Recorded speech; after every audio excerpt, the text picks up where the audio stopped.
Sejauh ini kita mengkaji kitab Ahlus Sunnah fikih ya. Ini pertanyaan fikih. Persoalan tarawih belum pernah muncul kecenderungan sholat 8 rakaat sampai datang pengarang kitab Subulus Salam, lalu Al-Mubarakfuri belakangan. Pengarang kitab Subulus Salam bukanlah Ahlus Sunnah murni, dia bercampur dengan Syiah Zaidiyah, diajarkan di pesantren-pesantren. Katanya antum anti Syiah, ya kitabnya diajarin. Berarti nggak paham Syiah. Dulu saya dibentak guru saya, Pak, untuk beresin dulu baca kitab Ahlus Sunnahnya, baru pindah ke kitab Syiah. Habis baca beli kitab Syaukani, Son'ani, ditegur sama Maulana Syekh Hasan itu. Apa kata beliau? Ente apa-apaan? Hal ikhtatamta bi Sahih Bukhari wa Syuruhil Bukhari? Kamu udah baca belum Sahih Bukhari? Syarahnya Sahih Bukhari, Sahih Muslim, syarah Sahih Muslim. Gak usah jauh-jauh, syarahnya Nawawi deh, syarahnya Ibnu Hajar, kan sekarang udah diterjemah. Dan ajibnya yang nerjemah bukan Aswaja, yang nerjemah teman-teman Salafi. Itu kan berkah buat kita. Ya, antum gak perlu capek-capek nerjemah kan?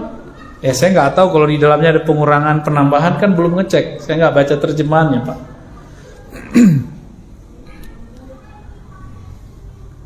Nggak ketemu. Coba antum kalau ketemu hadis, pasti hadis palsu bahwa Nabi sholat 8 rakaat di bulan Ramadan. Ya, nggak ketemu. Itu kalau secara fikih kan begitu gayanya, kasar, Pak. Ya, bahasanya begitu. Nggak ada, ya udah selesai. Makanya sampai hari ini yang bertahan di Haramain Makkah dan Madinah cuma 20 rakaat. Itulah amal Sayyidina Umar.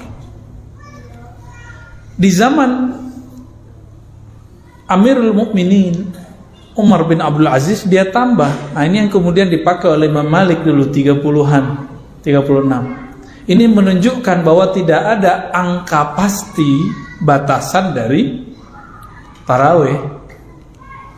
Jadi sebenarnya boleh nggak 8? Ya boleh aja. Cuma masalahnya Ahlus Sunnah nggak ada yang begitu aslinya. Setelah nyusup Zaidiyah, kemudian kelompok-kelompok Asyariyah yang udah gabung macam-macam, nggak jelas mazhabnya, mazhab gado-gado, muncullah sholat 8 rakaat, 11 rakaat itu. Dan yang paling aneh, Syekh Albani rahmatullah alaih. Ini kita masih doain dia loh. Tanda kalau kita nggak benci dia. Ya. Apa katanya? Dalil sholat tarawih itu adalah Nabi, kata Sayyidah Aisyah, sholat malam Ramadan itu 11 rakaat. Begitu juga di luar Ramadan. Hadisnya kan sahih. Ini kita pernah bahas 2 tahun yang lalu. Ihda asyar rakaat, 11 rakaat. Yang nama Nabi tidak tambah di Ramadan, tidak tambah di luar Ramadan. Itu sholat apa yuk? Ada nggak sholat tarawih di luar Ramadan? Jadi dalilnya dia itu bukanlah dalil dia. Dalil dia bukan untuk memperkuat dia, justru untuk meruntuhkan apa yang dia sedang bangun. Dan yang paling lucu, Syekh Albani mengatakan bid'ah sholat tarawih lebih dari 11. Bid'ahnya itu parah, ya. Bagi dia itu bid'ah yang besar. Padahal dalil yang dia pakai apa? Hadis sholat apa yang 11 rakaat di luar Ramadan? Ada nggak tarawih bulan ini? Nggak ada. Nabi sholat malam 11 rakaat di bulan Ramadan. Wa fi ghairihi, di luar bulan Ramadan. Itu sholat apa? Sholat witir. Saya jawabnya pakai hadis-hadis aja ya. Nah, kalau pakai fikih nanti jadi keras lagi. Nah, ini hitam putihnya di sini. Aisyah melihat itu di mana beliau sholat? Di rumah apa di masjid? Yang 11 itu? Di rumah.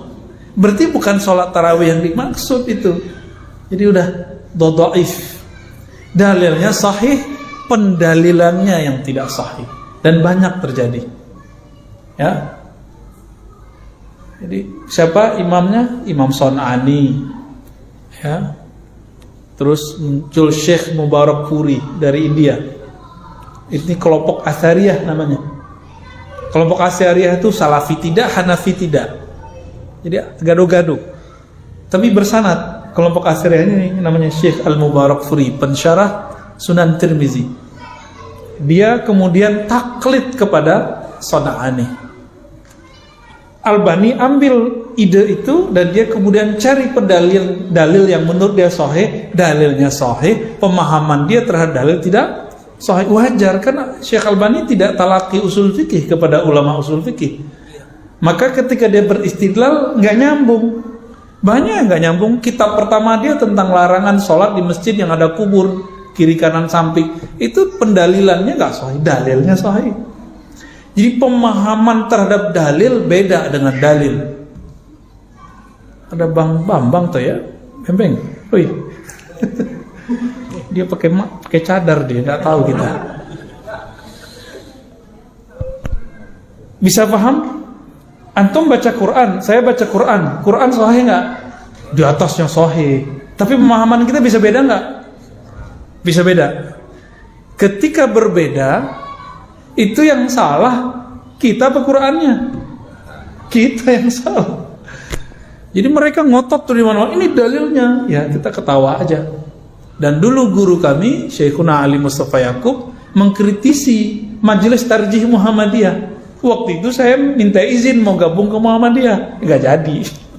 Ya, tapi tetap sempat ikut aktivitas tarjih. Ya, karena ridho Allah kan salah satunya di ridho guru. Karena beliau sepertinya tidak ridho. Beliau nggak bilang nggak ridho, cuma bilang kalau kamu masuk kelompok apa aja, aliran apa aja, siapa aja, jangan cari panggung, jangan cari jabatan. Waduh, kayaknya kalam beliau ini nggak ridho. Ya sudah, saya stop. Nggak masuk apa aja, nggak masuk NU, nggak masuk Muhammadiyah Pak sekarang. Kita masuk Ahlus Sunnah aja.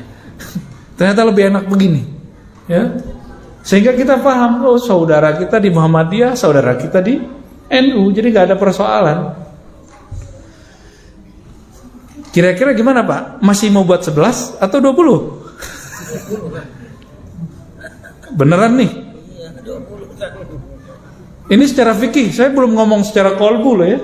Secara kolbu nanti banyak rukhsahnya. Secara fikih ini mainannya begitu. Nggak ada. Antum mau kemana aja, ulama itu ya 20. 20 tuh dikit.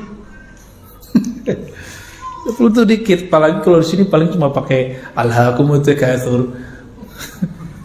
Enak itu, bisa ngebut-ngebut kita. Ngebutnya kan sesuai dengan ahli makharijul huruf. Jadi ngebutnya itu enak. Ngebutnya orang punya SIM sopir Medan. Ini ada sopir Medan nih. Sopir ke sorga katanya ya. Enaknya, enak. Ada orang pelan, tapi bikin kesel kan? Sama, begitu juga mimpin sholat tuh mirip-mirip begitu. Cuma bedanya nih sopir ke Allah gitu, bedanya gitu. Ya, sa'ikilallah. Secara fikih gimana? Masih mau 11? Ini secara fikih loh Pak ya. Katanya mazhab Syafi'i. Bohong kalian. Saya nggak percaya. Syafi'i ngomong doang berbuih. Kita Syafi'i letat. Syafi'i apaan? Diajak sholat 20 juga nggak mau. Nggak ada mazhab yang 4 sholatnya 8, 11 itu nggak ada. Semua mazhab ittifaq semua. Dan itu ijma' paling besar dalam sejarah sahabat Nabi, bahkan sejarah umat Islam. Disebut itu ijma' qauli wa fi'li wa sukuti. 3 ijma'. Jadi ijma' itu ada 3 dan itu gabung semua di sholat tarawih 20 rakaat. Ini yang mau dihantam Syekh Albani, ya sama kayak kita mau ngancurin gunung pakai palu. Itu yang dia lakukan dari bukunya tentang sholat tarawih. Jadi kalau mau sholat tarawih 20 sama 11, bukan kata jamaah, kata ulama. Gimana jamaah? Kita 11 sama 20, jamaah kan pemalas, yang milihnya 11. Kalau ulama jawabnya, kalau ulamanya billah, yang dia kenal Allah, takut kepada Allah, dia nggak ala selera jamaah. Dia seleranya selera Allah Rasulullah. Ilmunya kan begitu. Loh Ustaz, ini kok jadi saklek kan? Ini perbedaan. Lah kita udah jelasin nggak ada mazhab fikih yang 4 ngomong begitu. Itu di luar fikih yang 4. Mazhab Zaidiyah, emang Ahlussunnah? Kan enggak. Asariyah itu enggak terikat dengan mazhab mana aja dia. Itu Mubarakfuri. Kelompok Asariyah itu muncul di India, Pakistan, Bangladesh. Bersamaan dengan munculnya jemaah tabligh di sana, itu bareng itu. Barengan semua, Pak. Di Indonesia muncul NU Muhammadiyah. NU menyatakan bermazhab 4, faktanya cuma 1, Syafi'i, ya kan? Coba nggak kunut di masjid NU, bisa nggak diundang lagi Ustaz Alnof. Itu cuma ADART aja, sama kayak PRT di kita, Persatuan Tarbiyah Islamiyah. Kalau di PRT hitam putih aja udah, kita mazhab Syafi'i aja. Iya, satu aja. Al-Wasiliyah juga sama, ya. Wasiliyah kan sama. Dayah-dayah di Aceh kan PRT juga kebanyakan kan sama, satu aja deh gitu. Saya teringat kalam guru saya, Syekh Badi Said Al-Laham. Apa kata beliau? Masih hidup Pak sekarang. Kamu kalau bahas satu mazhab saja akan menemukan semua mazhab di dalamnya. Jadi di mazhab Syafi'i itu ada loh mazhab gak berkunut, Pak. Ada mazhab, kita kan ngira kalau sholat itu tasyahud akhir kakinya harus kayak bapak ini. Iya gak mesti begini. Ini cuma salah satu yang sempurna. Boleh begitu tuh, duduk iftiros tuh boleh. Boleh kunut, boleh gak kunut juga sebenarnya. Karena kunut itu artinya doa. Diri aja lama-lama pas ruku, pas i'tidal itu udah kunut namanya. Ada Pak, kalam begitu. Di mazhab Syafi'i ada yang menyentuh perempuan gak batal, Imam Romli. Tapi kan gak dianggap sebagai perwakilan mazhab Syafi'i. Tapi gak ada di mazhab Syafi'i, mazhab Hanafi, mazhab Maliki, mazhab mana-mana. Bahkan mazhab Hanbali itu gak nyebutkan sholat 11 rakaat tarawih, gak ada. Itu secara fikih. Mau secara qalbu, Pak.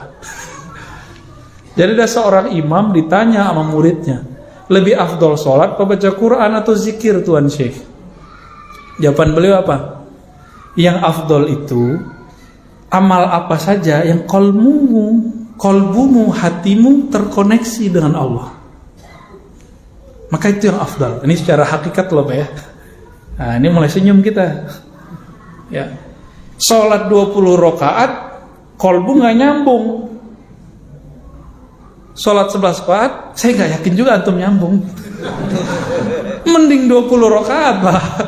Ya. Tapi seandainya dengan 11 rakaat ada semangat yang muncul, secara ilmu hakikat itu boleh. Tapi secara fikih gak ada yang mengcover. Tapi boleh gak saya sholat 11? Boleh-boleh aja. Yang aneh kan dulu 4-4-3 itu kan aneh. Itu gaya sholat baru itu. Gaya sholat baru Pak. Nabi mengatakan sholatul lail masna masna, sholat malam ya 2-2. Nabi kalau witir itu lebih banyak 2+1. Kita kan pengen ngebut yang cepat aja Ustaz. Ustadznya mau menyenangkan hati jamaah, bukan mau membuat Allah ridho. Akhirnya begitu-gitu aja tiap hari. Dan mohon maaf para pengurus di mana saja, terutama yang ada di sini, ya. Kalau mau memutuskan sesuatu, musyawarahnya bukan sama jamaah. Nanya hukumnya sama siapa? Sama ulama. Nanti ke jamaah namanya sosialisasi. Jamaah mengikut ulama, jangan ulama ikut ustadz. Gimana jamaah kita 11 atau 20? Kata orang Betawi, pret. Nggak ada begitu. Ya, kalau antum tetap berpegang teguh dengan model begitu, tanggung jawab aja nanti di hadapan Allah. Jadi berdalil dengan selera.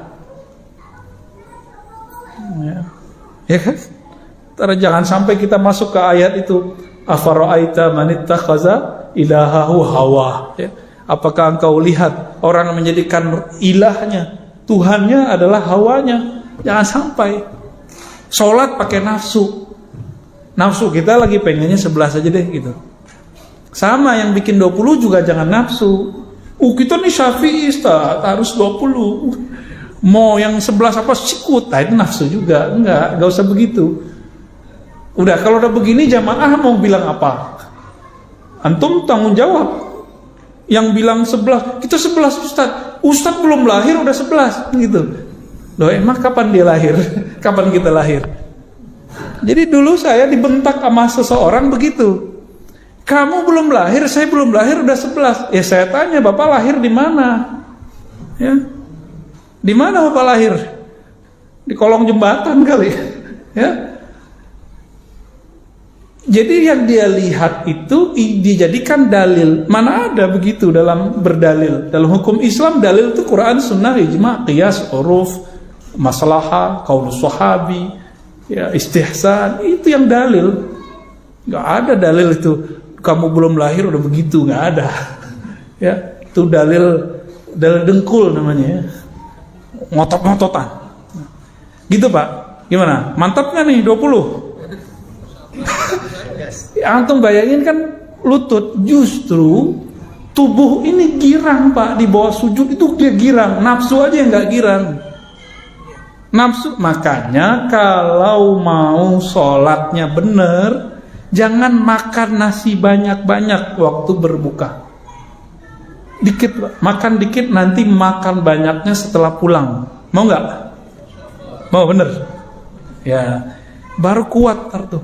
Kami dulu latihan Pak, 40 hari makan cuma kurma aja, kadang-kadang pisang. Dan itu badan terasa, Masya Allah, nikmat sekali. Dan saya merasa 20 itu dikit.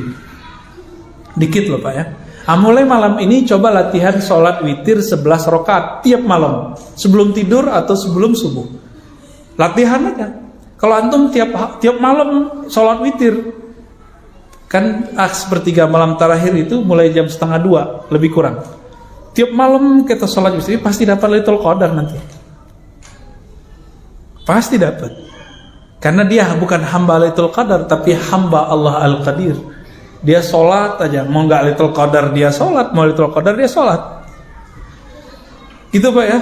Wah kayaknya rame terjemahannya.